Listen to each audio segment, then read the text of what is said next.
Hi, I'm Mike, and today we're going to be installing a toilet. Hey, if this is your first time here, don't forget to hit the subscribe button below so you don't miss anything.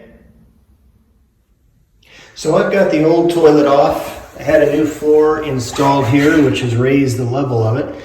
I've taken the liberty to install a new supply line, and now we're going to connect the toilet to the pipe. So whenever you're working around a toilet flange, you always want to wear gloves. This is a nasty area. You don't want to get anywhere near there with bare hands. You can see this yellow stuff here, that's just wax from the old toilet. We're going to put some bolts in these slots, that one there and that one there. That's going to hold the toilet to the floor. So different manufacturers have different methods of securing the bolts to the flange. This is a American Standard Champion 4 toilet. They give me a metal washer and nut in one. Many manufacturers will give you a plastic washer and then a regular metal nut to screw down on it. So to minimize the time you spend down near the toilet flange, install the nut most of the way down so that you don't have to hold it with one hand. There, you can hold it up here and twist it in. You only need a little bit of space. I'll do that one. There's two of them. And that one there, like that, and those are ready to go in. So the purpose of these these washers, that is to just hold the bolt upright as you're installing the toilet. So that goes like so. I'm going to twist the rest of this, and there's no way to put a wrench on this. So you can see that's pretty stiff. Going to do one more. And you can see these go the opposite way. So they're perpendicular to the wall, but the way they install is just a little bit offset.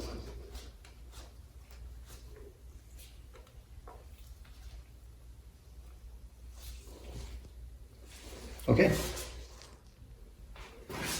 Okay, the next step is to put a wax ring on the bottom of the toilet. So this looks pretty gross, but it is clean wax. It's got this funnel deal here to direct all the waste down into the hole, and it just goes around this perimeter here. And once I'm going to twist it around and get it to stick a little bit. So it kind of looks like the real thing, right? This goes under here like so. I kind of twist it and push on it just to get it to stick, because I'm going to lift this toilet up and I don't want it to fall out of place. So a word about wax rings. When you change the height of the floor, there's a possibility you may need 2 wax rings. And the way to tell is when you install this toilet, in other words, when you set it down on the bolts, you need to feel that wax compress. If you don't feel it compress, in other words, you just hear the porcelain hit the floor, you need to add a second ring. The worst that's going to happen is those rings compress a little more. Not a big deal. You just don't want any leakage of waste when you flush that toilet. Okay, so picking up a toilet with a wax ring under it is not as easy as you might think. You do not want the wax ring to hit the floor, which might cause it to become out of alignment. But basically, you're going to want to straddle it and just kind of duck walk it over to the toilet. And then you want to put the holes right over the bolts. And I'm kind of looking on either side. And I've got the right one is there. Where's my left one? It's close. Okay, so now I want to feel that wax ring compress. And it just didn't do it. So I need to add a second wax ring. Okay, I've got my second wax ring. It is also new and it comes in this lovely designer bag. It looks like the real thing, doesn't it? Okay, back onto the horn it goes, a little twisty. Some people, depends on what they like to do, some people will put it right on top of the other one. I don't know, it's personal preference, I guess. So let's try this again. I know now that this definitely will compress. You just want to be gentle and get it over there. I can see the right one. I can see the left one. And now I can feel it right here I can feel it. So now I'm just gonna put my weight down on it.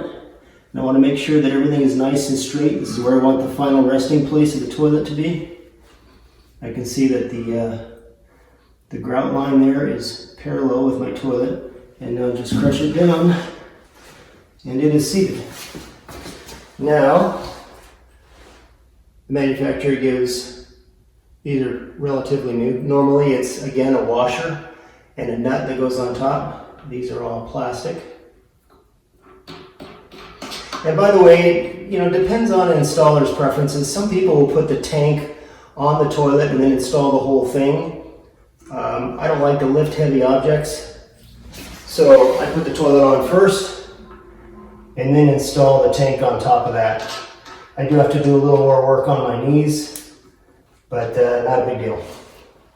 So I'm gonna scrunch these down and move on.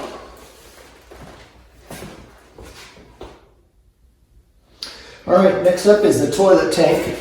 The tank comes completely assembled, ready to go, although it doesn't hurt ever to check the connections.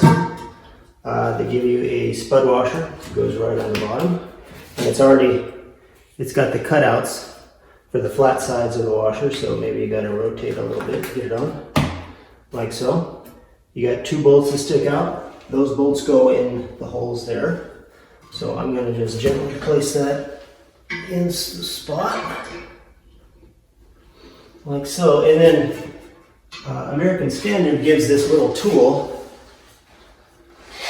this little plastic tool to tighten the bolts, the nuts that go from the tank to the bowl. You take the nut, you put it in the tool, and you tighten underneath. Of course, you darn near have to stand on your head to do it. And I'm going to do a little at a time.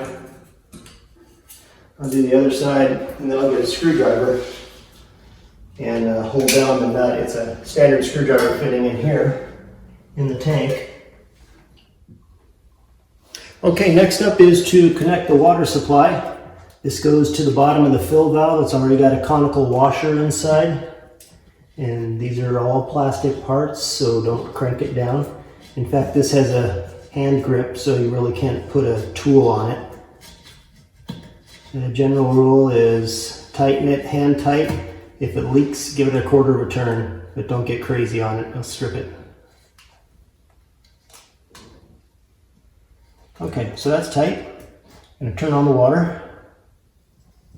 It's gonna spit at me a little bit.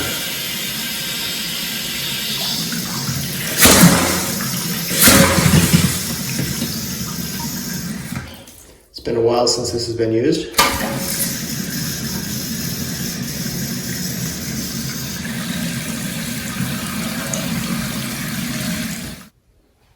Okay, it has refilled. Boy, the water is right at the top of that. So I'm gonna have to adjust this after a little bit, but I just basically want to make sure that there's no leaks when I flush it.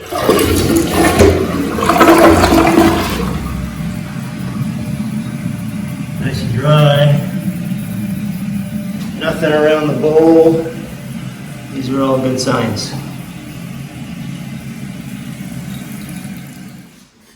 Okay, last things to do are to put the pretty things on. That's the tank lid, and then the caps to cover the bump heads. They just snap on.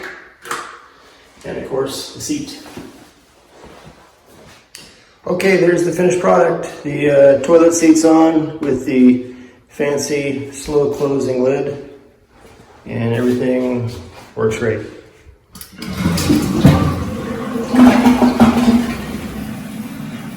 I hope this video helped you out. If you have any questions or comments, leave them in the comments section below. Don't forget to hit the subscribe button, and we'll see you next time.